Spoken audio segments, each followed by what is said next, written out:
C'est une fois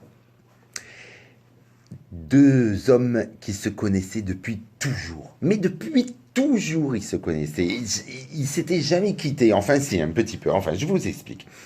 Au début, quand ils se sont rencontrés, ils étaient jeunes tous les deux et les parents, ils se connaissaient, ils habitaient le même village. Alors, les deux, là, ils se sont collés l'un à l'autre et puis ils faisaient les 400 coups ensemble. Ils allaient à l'école ensemble, ils revenaient de l'école, ils apprenaient les choses ensemble.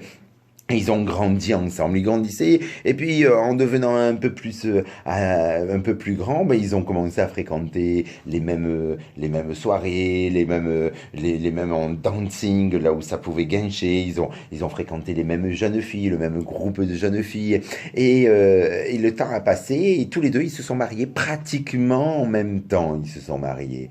Allez, une semaine l'un de l'autre, ils auraient pu quand même se marier, faire un mariage à quatre comme ça, hein. Et puis le temps a passé, ils ont eu des enfants et ils se sont jamais trop quittés. Les enfants, ils ont grandi, ils sont partis. Les femmes, eh ben, sont parties aussi.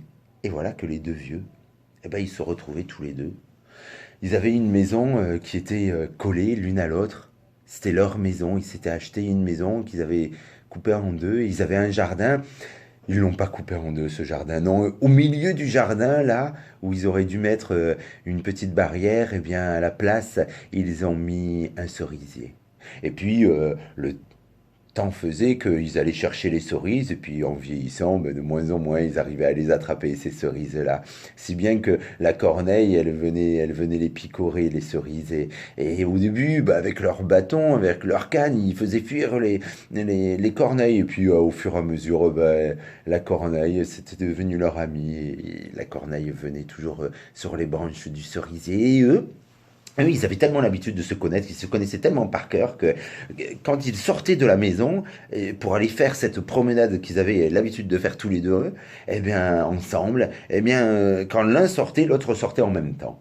Et pourtant, ils se disaient pas à quel moment il fallait sortir, non. Alors bien sûr, ils choisissaient à peu près toujours la même heure, c'était le matin, c'était pas pour rien. Mais quand ils sortaient, les deux, ils sortaient en même temps et ils allaient faire cette promenade. Et ils faisaient, oh, et plus le temps passait, plus ils vieillissaient, et la promenade, elle était de plus en plus courte, elle était de plus en plus réduite, mais ils avaient l'habitude de marcher toujours, tous les jours, un petit peu ensemble. Et ce jour-là,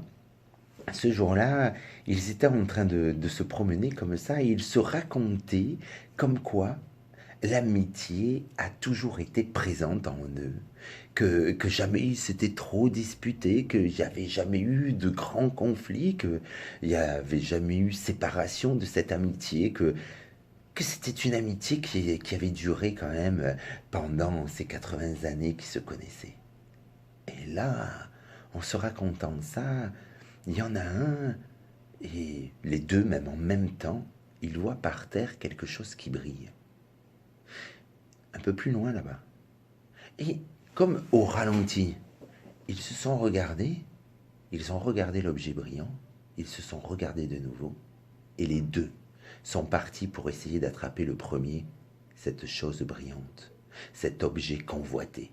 Ils se sont mis à courir, l'un et l'autre. Il y en avait un, il était plutôt petit et un peu gros, et l'autre plutôt grand et assez mince. Celui qui était un peu plus grand et mince allait un peu plus vite, si bien que celui qui était un peu plus gros a lancé sa canne pour le faire trébucher. Il est tombé par terre, mais le gros, en avançant, lui est tombé dessus. Et les voilà que tous les deux ont commencé à se disputer, à se bagarrer, à s'envoyer des coups de coude, à se déchirer les vêtements, à se tirer les oreilles. Et ils se sont battus comme ça pendant je sais pas moi, 30 secondes au moins. Quelque chose comme ça, parce que des vieux qui se battent, au bout d'un moment, ils étaient épuisés. Ils se sont regardés, ils ont regardé l'objet, ils l'avaient tous les deux dans la main. L'objet avait été cassé, et chacun en avait une part.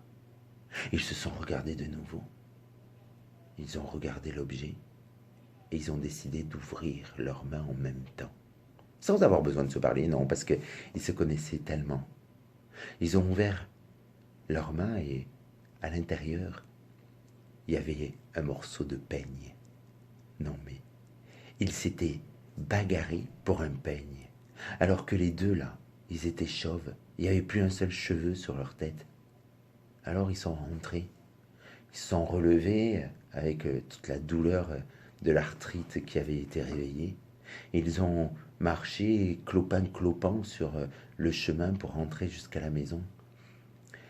Ils sont rentrés et ils sont allés jusqu'au cerisier. Ils ont mis un peu de glu sur le peigne pour le le remettre en état.